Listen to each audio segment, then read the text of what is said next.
I've been doing YouTube for over a decade, and today I'm going to take you through my setup and what I use for content creation. If it's worth it to build your own PC, get an expensive mic, headphones, or lighting. I've spent thousands on gaming equipment over the last decade, and in that time I found some really useful products and some really bad ones that you're going to want to avoid. So if you want to get into gaming content creation, these are my recommendations. So firstly, do keyboards matter? And also microphones. Do you already hear the audio quality change there? We'll talk about sound and audio setup in a moment. But firstly, I want to talk about keyboards, because if you don't care about how a keyboard feels to type on, if it has pretty LEDs, or you're not playing first-person shooters, keyboards are something you can just cheap out on. But the keyboard I have right here is the UTMANING, a low latency mechanical keyboard with its own switches that enable lots of cutting edge features. Now normally a lot of these gaming products are just gimmicks, but this keyboard, it actually works. And if you find anything you like in this video, I'll just link it down below in the description so you can click the link to grab it for yourself. So most keyboards basically have a reset point when you press down on a key. The UTMANING keys, however, reset as soon as you start to lift your finger off the key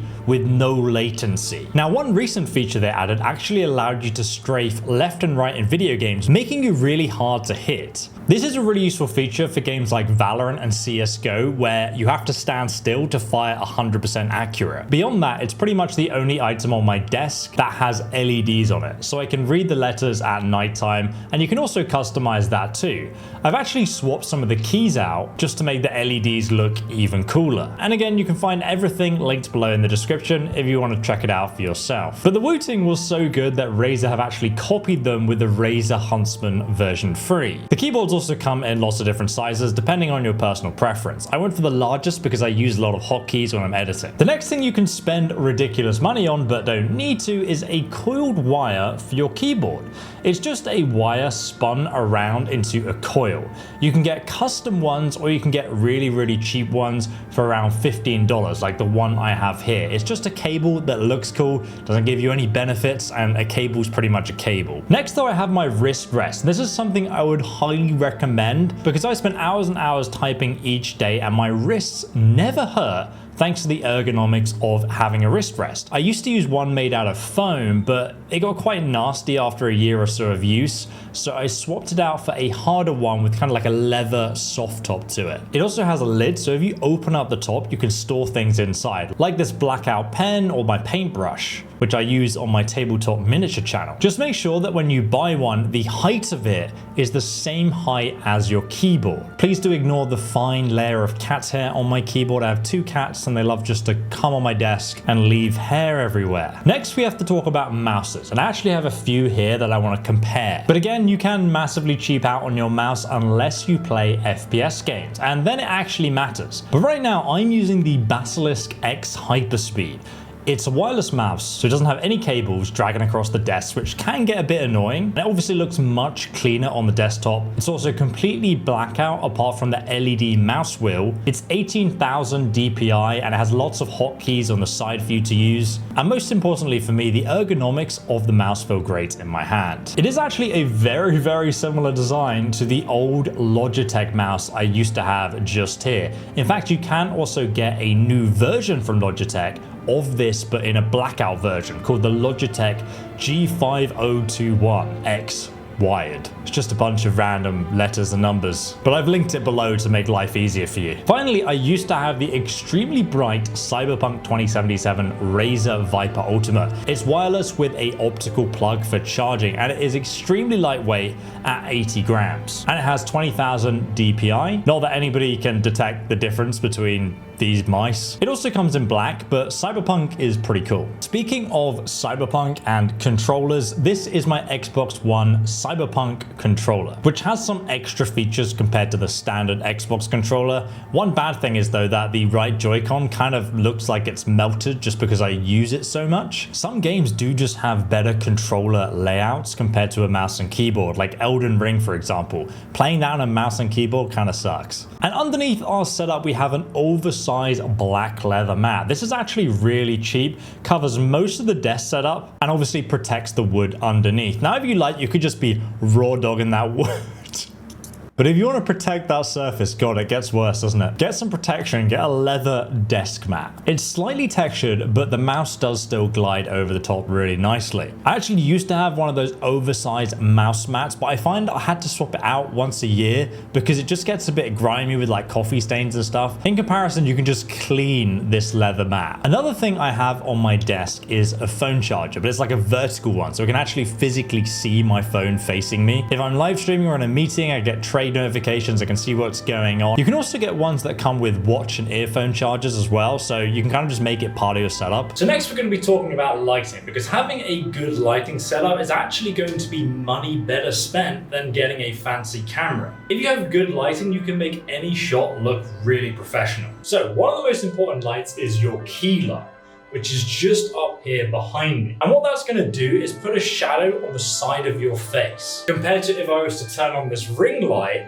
I would just look very washed out and it'd be quite a boring shot. Now, I would recommend that you get an Elgato key light. This, however, is a newer light, which is still extremely bright. You can also increase the brightness on the back here. Maximum brightness. You can also plug this straight into your wall or use batteries. There's also a company called Elgato that make these connect onto the back of your desk. Basically, all they do is you extend it and then you can just tighten it to the left like that and it'll just stay up there. But since Elgato made these, a lot of other companies came along and basically made the same thing for much cheaper. But behind me, you're seeing the Elgato key light. And all it is a tripod with a ring light around it. So you can basically just screw your camera on the middle here. This is the POV from my camera. As you can see, there are no lights on currently, but if I turn my ring light on, now I've put my ring light on at a medium sort of brightness. Now I've turned it up even higher, and as you can see, my face looks very flat and washed out. Now I've just put my one key light on, and as you can see, there's a slight shadow on this side of my face, and my features are lit up on this side, and it just makes my face look a little bit more interesting. But I can also reduce the brightness a little bit like this, or I can max out the brightness like this. But next, let's talk about the webcam setup. You really have three choices: either no face, a USB webcam, or an SLR camera setup. But are they worth it? Well, for an SLR camera setup, you'll need a camera holder, the camera body itself, the lens, the cables, and a 4K cam link. Now, I'm using a Sony Alpha 6500 mirrorless SLR camera with its kit lens, which is a 16 to 50mm zoom lens with an E-mount. This camera has autofocus and 4K video. It's also around 8 years old now and it still looks incredible. So SLR cameras are well worth the money. They age really well. So if you want to pick up a second-hand SLR camera, go for it. Now, the setup I'm using has a screw mount attached to my desk that just sits above my monitor. Now, you will want to replace the camera's batteries with a plug that gives the camera unlimited power. This allows me to leave it on for 8 hours at a time without any issues. Then this cable here is for sending the information from the camera to my computer. And then to turn that 4K footage into a live feed that goes into the computer, we're going to need the Elgato Cam Link 4K. We can then just add it as a source in OBS, and then we can see ourselves for recording, live streams, and so on. But as you can see, this 4K camera is pretty good. I can also go ahead and zoom it in extremely close, maybe too close. But it is a very expensive setup. So if you want something a bit cheaper, this is the Logitech 1080p webcam. I started out using this webcam and it is incredible because it's such a cheap price and it does a pretty good job at giving you a webcam. So as you can see, with a decent lighting setup, this camera can still look pretty good. And this is a side-by-side comparison for you guys to compare. Obviously, if you have the money, the next step up from this camera, I would just save for an SLR. But until then, with good lighting, this is how good it can look. Especially when you consider that your face is going to be probably pushed down into the corner and rendered at 1080p. So you don't need more than a 1080p camera to get a decent quality.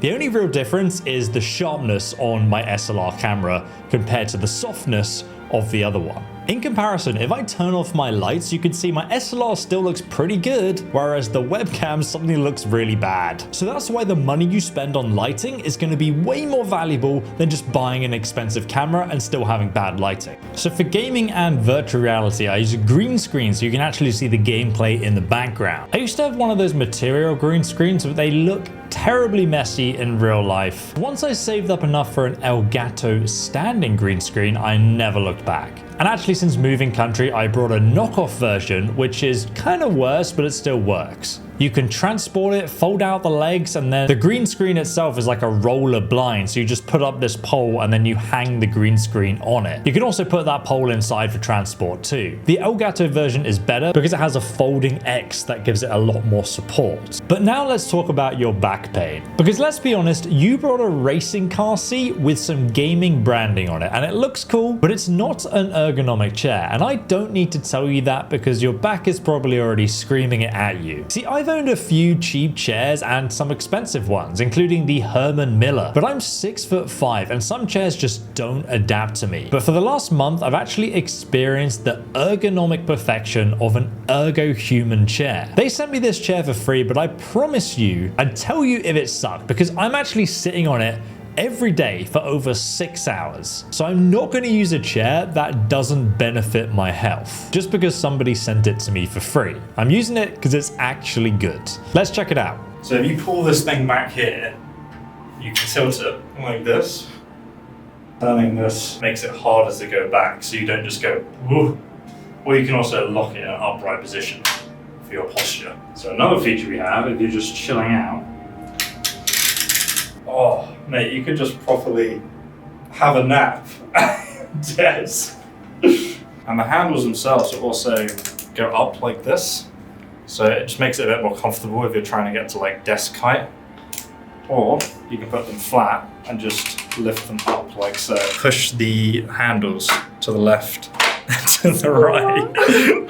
And they go inwards and outwards. Do you like that? Are you impressed? So I've set up the height of the chair so it fits perfectly under my desk like this, and use my mouse in like a really ergonomic way. Or I can have it at the exact same height as my desk. It has this mesh material which is supportive, but you don't get sweaty from sitting on it. We'll lift this entire section up and down.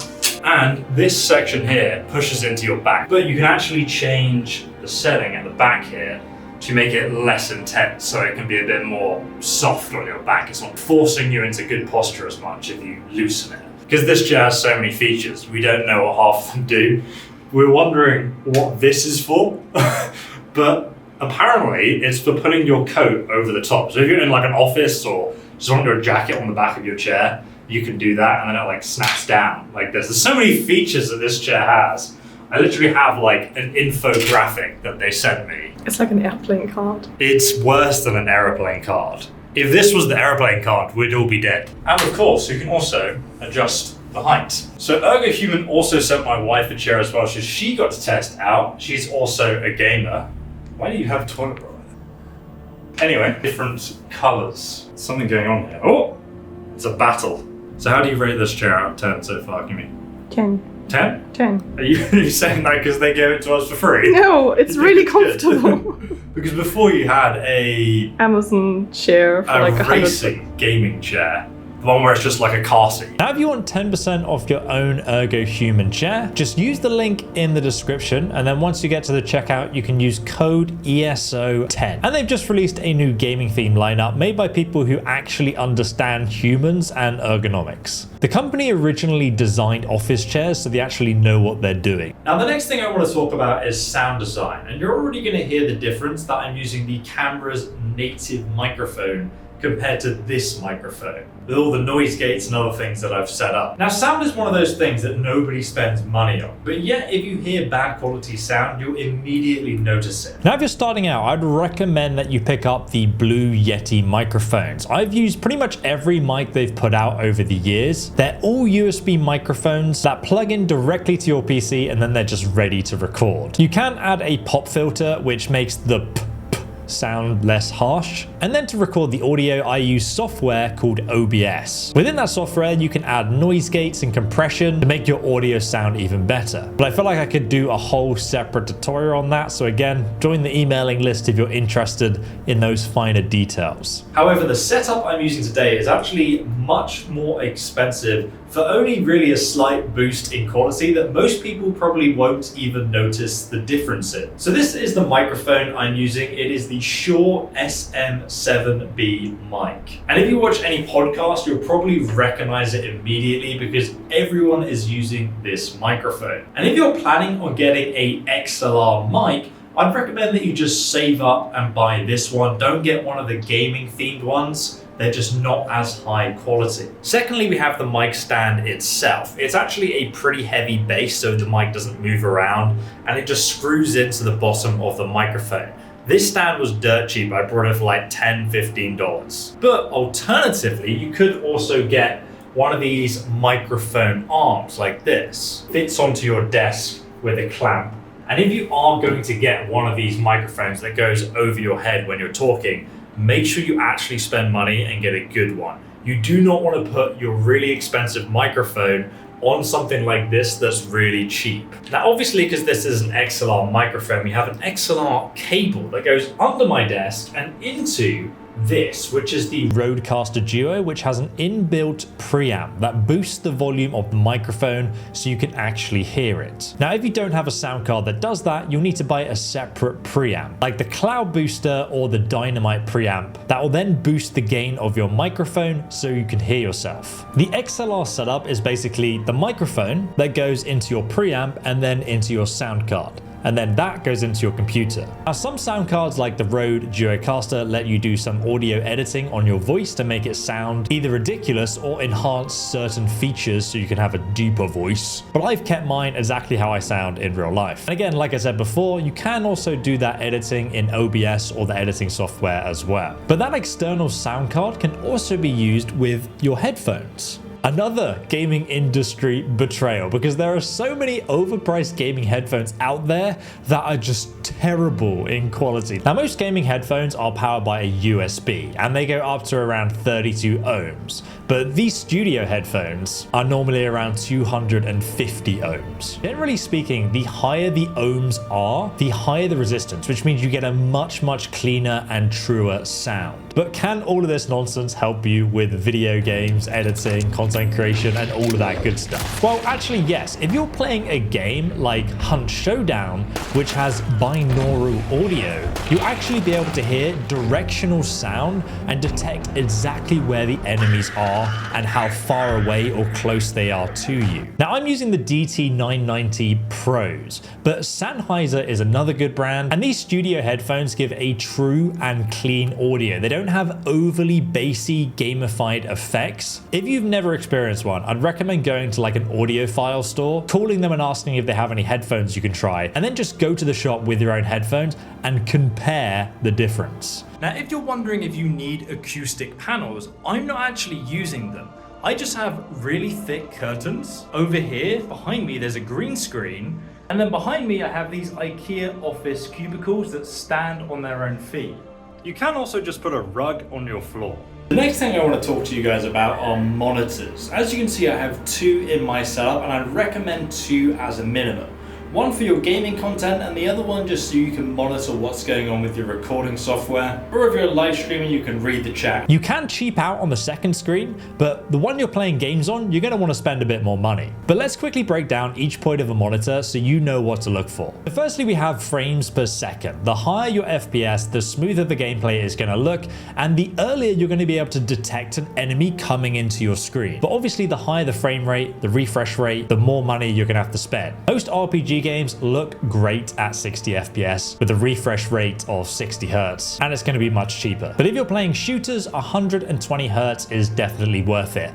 Beyond that, most people aren't going to have much of a competitive advantage. Most human eyes can only see up to 255 Hz, so anything over that is just overkill. And most screens these days have a latency of between 1 to 2 milliseconds. And again, that is not really detectable for most gamers. As for the screen's resolution, you're going to want at least a 2K monitor, but ideally 4K if you can get it. You also have HDR, OLED screens, and varying brightness levels, and you do want the backlight of your screen to be pretty bright. Another thing you may have heard of are curved monitors. Now, this monitor is curved. Is it worth the extra money that it costs to buy? Definitely not.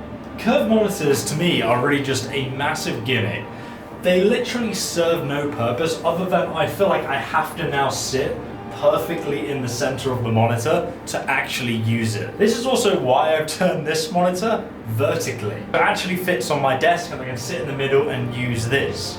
But having a vertical monitor allows you to put your chat all the way from here down to here, so you can literally read everything without ever having to scroll up or down. It also means I can be editing or playing a game on my main monitor while having a script or OBS on the other one. I don't need to rotate my head too far to the right to read everything on this screen. I can just look upwards and down. And my god, don't get me started on the ultra wide monitors. They're also definitely not worth it, mainly because no video games are really optimized for ultra wide. It's always like this afterthought that happens several months after release. And we're using a 140 x 80 centimeter Ikea desk. Along with a cable management rack out the back here, you can of course just buy your own, screw it into the bottom of your desk to hide all your cables. Aesthetically, it's going to look much better. This desk even has a headphone holder as well. I used to have a standing desk in the past, but I never actually stood up to use it. I'd rather just go to the gym or have a walk. But finally, we have my PC build. This is where you should spend the money, because ultimately you can just not have a face cam, which then means you don't need to buy any lighting or tripods. If you don't have good PC specs, that's going to limit the content that you can record,